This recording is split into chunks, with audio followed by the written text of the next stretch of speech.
My parents introduced me to this beach. I don't know how old I was, but they had lived in our house a few blocks away from the water for 13 years before my birth. My older cousins would escort me here, and eventually I introduced my sister's children to the uniqueness of this playground. They are closer to my age than my sister is. They would beg me to go to this beach where the good shells and pebbles were, with the candy store across the street, and we would go with my dog Bambi tagging along. He didn't like the water, but he loved to run on the sand and sniff the smells of creatures attractive to dogs: horseshoe crabs, jellyfish, mussels, and oysters. Now, as an adult with some mileage under her belt, I go to the bay to clear my head. Troubles and stresses evaporate here, and I enjoy the unspoiled naturalness of this place. Money can't buy therapy as effective as this. Countless thoughts enter my head as I walk the Delaware Bay Beach in North Cape May. I've been coming here all my life because I love the sparkling sand, the small crashing waves, the low-tide sandbars, and the memories of all the people with whom I have shared this place. My family arrived here in 1950, but settlers inhabited these shores 300 years before that. Whalers from Long Island and New England settled in Town Bank around 1640, less than a mile north of our spot. Unlike Melville's Ahab, these whalers hunted from the shore, watching for whales and then rowing out to them. After the kill, the whale was towed to shore where the valuable oil and baleen was harvested. The oil burned cleaner than other oils and was used mainly for lamps. Baleen, the fingernail-like substance some whales have instead of teeth, was mistakenly called whalebone.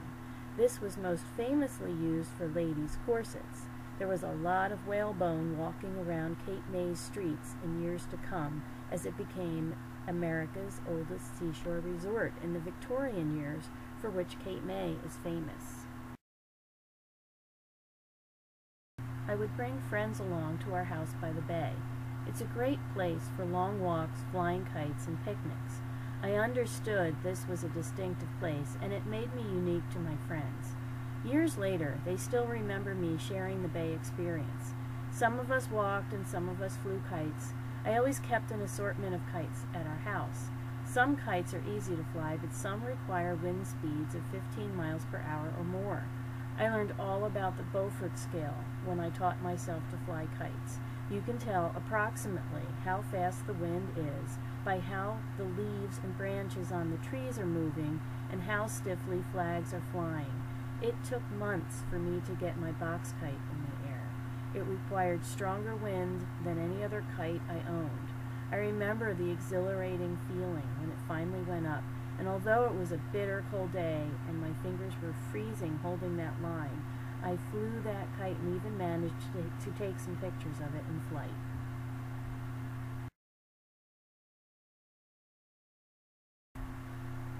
As I started writing, I found many topics here at the beach. I love to share this information, and I found my most successful stories and articles were about these sites and their history. Most people like to know about the history of a place along with the mundane information about where to eat. Luckily for me, I like to research the history and then write about it. For instance, I did not know much about World War II in this area just before my family's arrival, but it was a critical time here. Navy dive bomber pilots were trained not too far away at our county airport, then known as Naval Air Station Wildwood. The current Coast Guard base in Cape May, where all Coast Guard recruits are now trained, was then a naval base. There was a bunker at Cape May Point guarding the bay along with its companion on a beach across the bay in Delaware. Remnants of both bunkers still exist, eerily guarding their beaches. Guarding the bay was crucial since the important ports of Camden and Philadelphia lie just north of the bay on the Delaware River. The canal here, the terminus of my walk, was built during World War II to provide a way for mosquito boats to scoot across the bottom of the state without going into the ocean if there was a problem. And there were problems. German U-boats, in my mind, the very vessel and the same actors in the 1981 German film Das Boot, came close to the Cape May shore, and some were even sunk. I try to imagine the terrifying excitement I would have experienced if I had lived here during those anxious times. Today, this is a quiet, peaceful place. Instead of enemy vessels, there are shorebirds to watch. Laughing gulls, herring gulls, and softly chirping red knots, sandpipers, and plovers scurry by the water's edge year-round.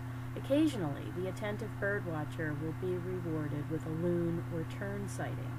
These shorebirds, along with the egrets, ospreys, and hawks found slightly further inland, make Cape May a world-class location for bird watching. I used to think birding was the most boring hobby imaginable, but as I nestle into middle age, I find myself fascinated by the different species of birds and why they love my Cape May so much. I look for distinctive species now everywhere I go, but my bay walks are my favorite birding excursions still.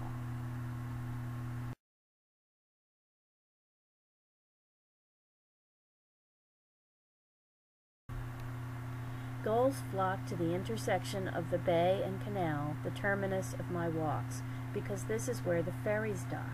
Where there are ferries, there are gull-feeding people.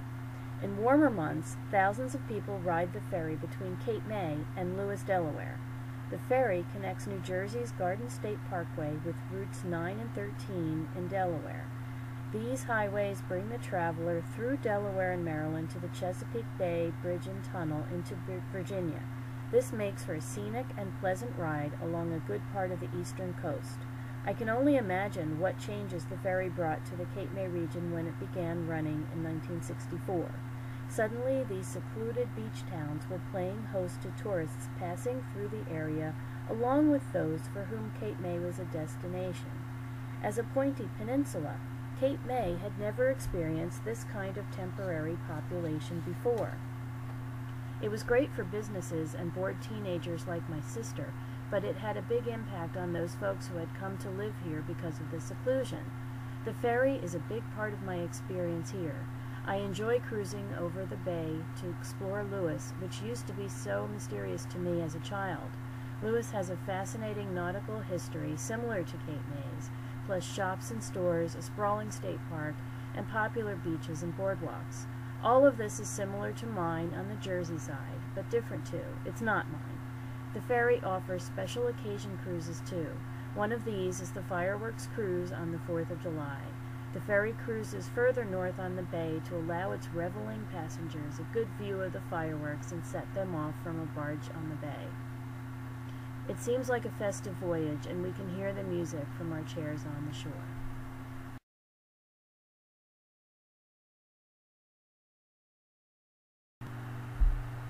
The bay will be here after I'm gone. I enjoy all the things I do at the bay, the walks, the kite flying, the picnics, and the bird watching. I enjoy sunbathing on the hot summer days and the freezing walks in the winter. One thing remains constant, though, my imaginings of this peaceful place throughout history and what it will be like when I'm gone. The shoreline may change and the bird species will evolve, but this place will be here forever, or as long as there is a forever. This concept is more than my imagination can hold. It's bigger than me, and someday, somehow, it will remember me too.